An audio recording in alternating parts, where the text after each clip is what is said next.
talk to us a little bit about the importance of Wogs Out of Work. I mean, that seems to be a seminal moment for, let's call it, ethnic comedy. Why do you think it resonated with so many people? When it went from the fringe into the mainstream. Sure. Because when we were doing the Tiboldi Brothers, we got the Wogs coming along going, finally, there's something here for us. But when Wogs Out of Work started, the Aussies were coming on to see what everyone was talking about. Sure. And the Aussies were going, yeah, we can relate to this. We've got, my family's members married to a Greek, or we've got Italians down the end of our street. Oh, we love going for pasta. Yeah. Yeah, all the local So it was Greek capturing and Italian restaurants. Yeah. And, and that part of that catchment was Hector Crawford from Crawford Productions. Oh, right. Who came to see the show. He didn't laugh, but he could see everybody else laughing. Yeah. And he went, there's something in this. Yeah. Wow. So they got me to talk to Simon and Nick about doing a TV show. Yep. And that's when we came up with... Acropolis Now. Wow. Because they wanted a not Hey Hey Saturday, what was that show called? Comedy Company. Oh, right. Yep. Which So is like a a sketch show show. with sketches. Yeah. Yep. But they wanted with ethnic characters. Yep. We went, hey, maybe let's not do that. Why don't we do a sitcom? Yeah. So And what a sitcom. At that stage, sitcoms were really popular. There was Cheers and Happy Days and what have you. So they've gone, all right, go away and write it. And we've gone, what, us? You want us to write it? We've only been in the business for a couple of years. How are we supposed to write? They go, don't worry, we'll give you some. They gave us Andrew Knight, who was probably the most famous script editor, on Australian TV. Right. So he came along and he helped us, and we wrote the first pilot. And So what sort of stuff had Andrew been involved with to that point? Andrew Knight has done everything. Yeah. If you look up Andrew Knight, he's done everything. Like comedies, but also dramas. Sure. The whole lot. Yeah, right. I don't know if he still works, but he was the man. But what a moment as well. Acropolis Now, having ethnic comedy on television. Yeah. Having these young up-and-coming actors as well. Yeah. Ethnic actors.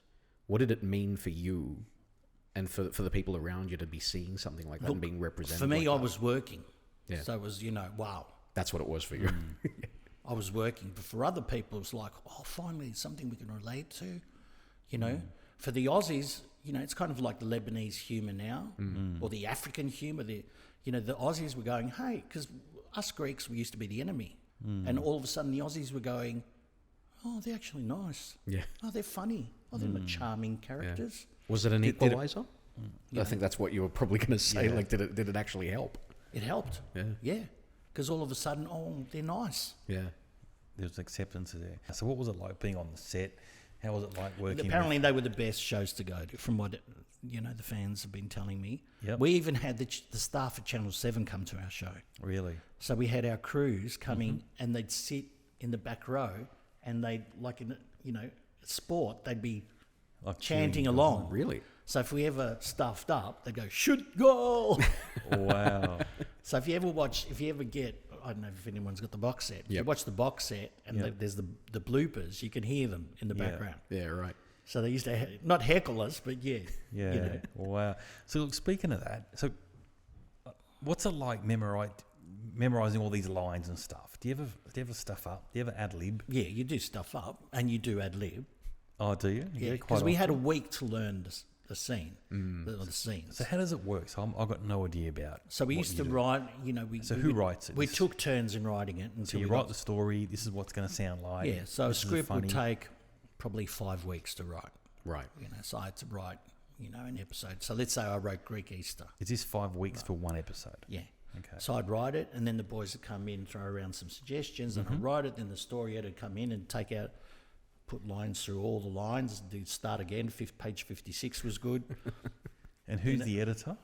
So it depended who we had. So we Okay. had like Andrew Knight at the start, and then we had a guy called Peter Herbert towards the end, and all that sort of stuff. And then we had, because the three of us put it together, myself, Simon, and Nick. Yep. So we'd have our sessions where we go through the script and throw in suggestions and what have you.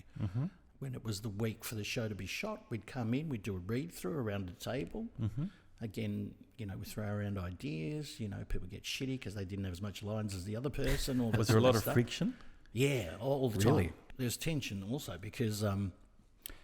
because we'd take turns in writing the script. So if it wasn't your script, if you were the script writer, you were the one that's copying all the, the hey, I don't like that, or my character wouldn't do that. What'd you make me say that for? I wouldn't say that, you know. So, because there's a lot of strong personalities. yes, I'm a sure. lot of strong personalities, and you know, you try harder for your own script than you did for someone else's. Would you take a lot of the? No, I tried all the time, hard for everybody. What did Mary say? Anyway, She didn't talk about that. Well, She had the best things to say. yeah, You'll have to listen.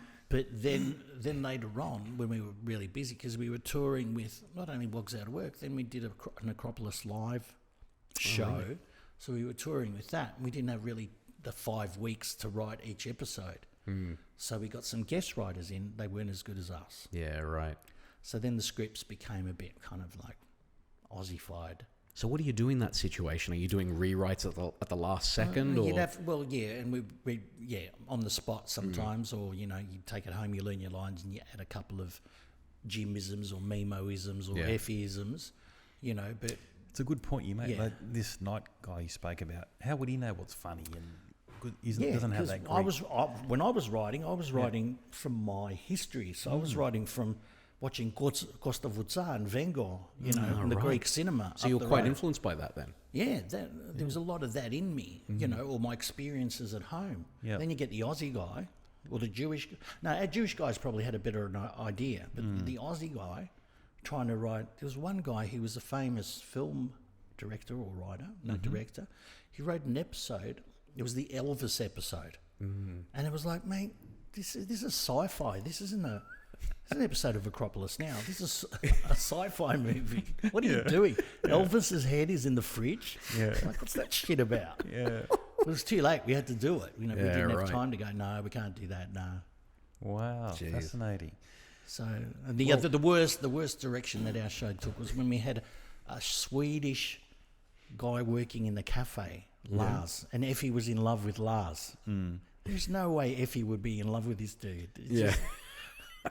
But you had Skip in the end, the tall blonde. Skip was perfect because Skip was represented the Australian, you know. It's like a Crocodile Dundee sort of. He was learning from us and we were learning from him, which is what was happening. Yeah. And that was the process of the show. The audience was learning from the, you know, from the Greek characters.